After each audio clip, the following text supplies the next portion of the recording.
L'invité politique sur Radio Classique et Public Sénat. Jean-Pierre Raffarin, bonjour. On va être dans le droit fil de ce que vient d'expliquer Bruno Dive. Est-ce que vous faites partie justement de ces hauts responsables politiques français qui, dans le cas précis justement du Mali, puisqu'il va y avoir débat, soutiennent encore François Hollande?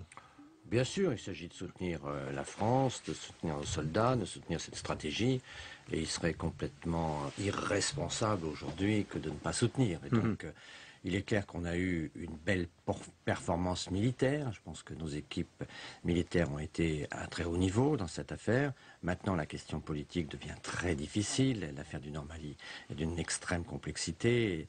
Les Touaregs et nos ennemis islamistes, terroristes, doivent naturellement les uns et les autres être traités par les forces maliennes et africaines. Donc il y a un transfert à faire. J'entendais Bruno Dive parler d'enlisement. Je pense que la stratégie de l'enlisement, elle doit être exclue pour la France.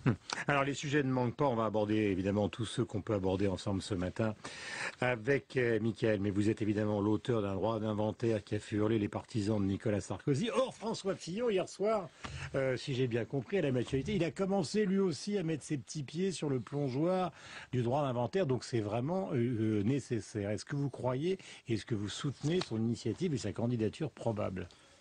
Bon, pour soutenir, c'est encore un peu tôt. Disons que je trouve que sa candidature est légitime. C'est quelqu'un d'expérience, c'est quelqu'un qui a des choses à dire et que le quinquennat a accéléré terriblement les choses. Donc qu'on commence à envisager 2017 ne me paraît pas absurde et qu'il commence à travailler parce qu'il faut faire un énorme travail pour avoir un projet qui reconquiert la confiance des Français. La confiance des Français, on l'aura que si on est lucide sur notre propre action. Sarkozy a fait des choses formidables. Et on voit que les socialistes ont été absurdes de revenir sur le 1 fonctionnaire sur 2, le non-remplacement pour le départ à la retraite. Absurde de revenir sur la TVA anti-délocalisation. Mais Sarkozy aussi a fait un certain nombre d'erreurs. Et donc il faut qu'on puisse dire clairement ce qu'on veut. C'est-à-dire l'exercice solitaire du pouvoir et la droitisation, c'est ce que vous avez écrit. Voilà, et puis il y a un certain nombre d'autres sujets sur la décentralisation, où on a assisté à un quinquennat plutôt centralisateur. Donc il faut qu'on parle de tous ces sujets-là. La droitisation, moi je crois que c'est au fond une stratégie de clivage. Je pense que pour gouverner le pays, il faut rassembler nos institutions, font du président, non pas un clivant, mais un rassembleur. Tout ceci, il faut discuter de manière paisible. Moi je l'ai dit et je le redis, j'ai voté 2 fois Nicolas Sarkozy. Mais vous allez voter Fillon. Je peux revoter Nicolas Sarkozy. Mais vous allez voter Fillon. Mais on verra. Il y a Copé, il y a Fillon, il y a Sarkozy, nous verrons bien le moment venu. Mais pour le moment, bah écoutez, j'ai l'impression qu'il est quand même dans le paysage, donc on verra bien ce qui se passe. Ce qui me paraît essentiel dans la démarche de François Fillon, c'est pour ça que je la trouve estimable, c'est que c'est une démarche de travail, de reconstruction. Donc il faut accompagner cette démarche, elle est positive. Jean-Pierre Raffarin, et on a noté hier dans le discours de François Fillon cette phrase: il faut nous désaccoutumer du passé. Il s'affranchit totalement de Nicolas Sarkozy. Je pense qu'il a conquis sa liberté, c'est plutôt heureux. On ne peut pas avoir quelqu'un qui est candidat à la présidence de la République qui ne se sent pas lui-même en conscience, très très libre. Enfin libre, la présidence de la République, c'est quelque chose d'énorme. Ça demande un travail sur soi incroyable. Et donc il faut d'abord conquérir la liberté. Et naturellement, il faut se sentir le meilleur. Parce que s'il ne se sentait pas le meilleur, il n'irait pas. Donc il doit avoir cet examen de conscience qui doit lui dire: est-ce que je veux? Est-ce que je peux? Il nous a répondu hier: oui, je veux. Je peux. Vous l'avez cru. Donc, je pense qu'il est dans une phase positive de construction. On verra bien comment les choses se passent. Mais je vous assure qu'une campagne présidentielle, ça ne s'improvise pas. Il faut un projet, puis il faut un travail sur soi. Justement, vous parlez du travail sur soi. Je regarde les journaux ce matin. Alors, il y a donc eu TF1, Le Monde et Le Meeting. Vous avez été quand même Premier ministre et ils sont peu en France. Est-ce que vous trouvez que la presse, je sais pas, on n'a pas l'impression que ça soulève une vague, la candidature de Fillon, quoi? Non, mais parce qu'on est quand même encore loin de l'événement, parce qu'on est encore loin des échéances. Donc c'est au fond, vous savez, une démarche qu'il a lui-même. Est-ce qu'il a la carrure pour jouer ce rôle-là? Nous le verrons. En tout cas, il en a la volonté et a priori, il a la capacité de construire ce projet. Donc nous verrons bien si les Français entrent en sympathie, s'il y a une sorte d'harmonie entre ses idées et la France. Mais ça, c'est la campagne présidentielle. Nous verrons le moment venu. Et je crois qu'il a un potentiel. Maintenant, on va voir. Bon, il n'a pas dit s'il était candidat ou pas à la présidence de l'UMP. Vous seriez à sa place? Vous seriez candidat à la présidence de l'UMP Je pense que c'est très difficile parce que d'abord il a beaucoup souffert de cette campagne, il a perdu en image, ça a été quand même extrêmement brutal, extrêmement décevant pour beaucoup d'électeurs, donc je crois qu'il en a un mauvais souvenir. Donc je pense que maintenant qu'il est dans un autre projet, qui est la définition d'une perspective, d'un horizon pour la France, à la fois le bilan du socialisme, mais aussi des propositions concrètes, parce que très franchement, moi je suis persuadé que nous allons vers une grande crise sociale, et donc il est urgent d'avoir un certain nombre de propositions. Il ne s'agit pas simplement de critiquer les socialistes, d'être l'antithèse de la thèse socialiste, il s'agit d'avoir une autre thèse, c'est-à-dire qu'est-ce que nous faisons nous dans la situation. Donc je pense qu'il y a des choses qui... Non mais c'est là la grande question ce matin, Mickaël, avancé. On fait quoi? Puisqu'on remonte au niveau que vous avez bien connu en 97 du chômage. Je pense que c'est une action en fait essentielle qu'est la lutte contre le chômage. Pour le moment, on voit bien que François Hollande est le président du chômage. Il nous avait dit qu'il inverserait la courbe, il abandonne cet objectif.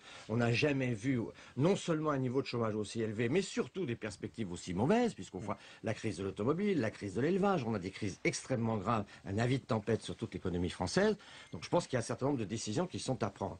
Par exemple, il faut redonner confiance aux entreprises, quelque chose qui ne coûte pas cher et qui serait tout simple à faire. C'est au lieu d'avoir un seuil à 50 pour un certain nombre de normes et de législations, passer ce seuil de 50 à 100. Le nombre d'entreprises que vous avez dans ce pays qui ont 49 salariés, il y a des choses qui sont faisables. Il faut revenir évidemment au non-remplacement d'un fonctionnaire sur 2 de départ à la retraite. Il va falloir forcément faire quelque chose contre les délocalisations. Donc il y avait un certain nombre de mesures qui avaient été prises par Nicolas Sarkozy. Vous voyez que je ne suis pas négatif sur tout ce qu'a fait Nicolas Sarkozy. Il y avait un certain nombre de mesures, il y en a encore. Pour le moment, on ne fait rien sur la compétitivité. Leur crédit impôt, compétitivité, en fait, il est virtuel.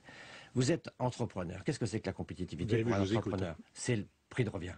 Est-ce que vous avez une recette qu'on vous annonce qui est une recette virtuelle pour la fin de l'année? Est-ce que vous l'intégrez dans votre prix de revient de janvier, février? Bien sûr que non. Donc pour le moment, on ne fait rien pour la compétitivité. Et on perd des parts de marché dans tous les grands secteurs industriels, le secteur de l'automobile étant le plus criant.